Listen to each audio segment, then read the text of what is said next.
माननीय गुजरात सरकार के निर्देश के अनुसार ब्याजखोरों के खिलाफ मुहिम चलाई जा रही थी। उसमें पांडेसरा पुलिस स्टेशन की हद में 3 फरियादी सामने आए और उन्होंने एक आशा सोनवणे और उसके बेटे जिग्नेश सोनवणे के खिलाफ फरियाद की कि इन्होंने ब्याज पे हमने पैसा लिया था, उसका हमने पैसा और ब्याज दोनों चुका दिया।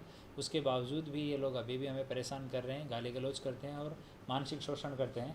उसमें पहला जो केस है जिसमें IPC 384 और नाना धीरदार अधिनियम की कलम के साथ में गुना दाखिल किया गया है, उसमें 1 लाख रुपये ब्याज पे लिए हुए थे, उनके बदले में 1,75,000 रुपये चुका दिए। उसके बाद में भी कंटिन्यू ब्याज की और पैसे की मांगनी, वो 1 लाख रुपये है वो एज इट इज़ स्टैंडिंग ही था और उसकी दोनों माँ और बेटे ये दोनों मांगनी करते थे और इनका अगले के घर में जाके बैठ जाना, गाली गलौज करना, उसको खाना नहीं बनाने देना, घर से बाहर नहीं जाने देना, इस तरह का त्रास इनका था।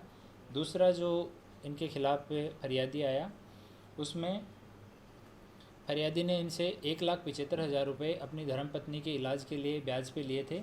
उसी समय पे 1,75,000 रुपये ब्याज पे दिए। उसके बदले में 2,27,000 रुपये के कागज़ पे इन लोगों ने साइन करवाए और साइन करवा के उसका मकान जो है वो ख़रीद लिया।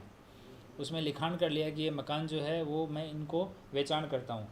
तो उसी टाइम पे इसने 50,000 रुपये ज़्यादा का लिखान करवा लिया। उसके बाद में कंटिन्यू ब्याज लेते रहे, ये पैसा जो है वो भी चुका दिया गया, लेकिन इसके मकान की फ़ाइल अभी भी उनके पास है और उस मकान पे कब्जा करके उसमें दूसरा किराएदार इसने बिठाया हुआ है। तो उसकी फरियाद पे IPC 386 और नाना धीरदार अधिनियम के तहत FIR दर्ज की गई है। तीसरा जो फरियादी सामने आया, उसने 50,000 रुपये इनसे उधार लिए थे, उसके बदले में 54,000 रुपये चुका दिए और बाद में मंथली किस्त के रूप में भी ब्याज वो हर महीने चुका रहा था। उसके बावजूद उसका घर जो है वो आशा सोनवणे ने अपने दामाद के नाम पे गिरवी रखवा लिया और उसके मकान पे कब्जा कर लिया।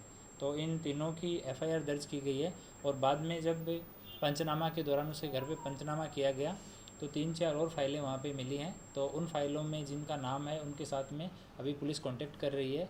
अगर उनके साथ भी इस तरह का पैसा देके और इस तरह का टॉर्चर हुआ है तो उनको बुला के उनकी निवेदन लेके उनके खिलाफ़ भी गुनाह दाखिल किया जाएगा। तो अभी ब्याज के खिलाफ़ जो मुहिम चलाएगी उसके बाद में लोगों में जागरूकता आई है और लोग धीरे धीरे सामने आके और फरियाद कर रहे हैं।